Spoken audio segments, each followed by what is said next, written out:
Satay tänav asub siis üsnagi Singapuri ärikeskuses võiks nii öelda. Ja igal õhtul siis kuskil nii poole 6 korjatakse siin liiklus kokku ja paigaldatakse lauaga. Ja põhiliselt turistidele küll rohkem suunatud söögitänava alustab tööd.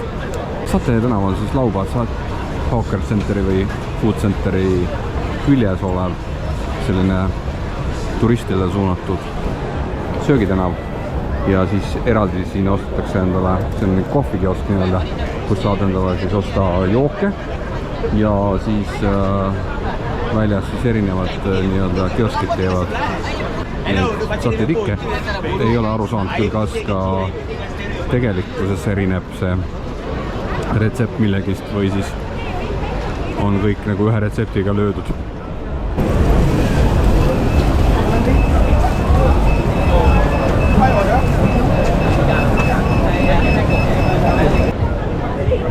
Nagu eelmisel korral, kui me siin Singapuri Satay tänaval olime, siis ajas higistama. Siis seekord ajab ka higistama.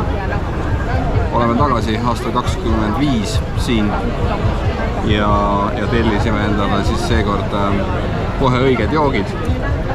Ehk siis minu lemmik, olen kõikide kurvastusega ütlema, ei ole mitte rumm, vaid minu lemmik on hoopis suhkruroo mahle, mis siis siin koha peal roost purustades välja aeti ja siis siia kõrvale võtsime siis mõned vardad siit, et oleks näha.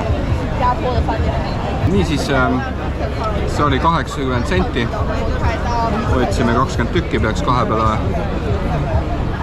piisama. Siis suhkruroojook on 2,5 raha kohalikku ja kannõlut oli vist 22 kohalikku raha, kui ma õieti mäletan.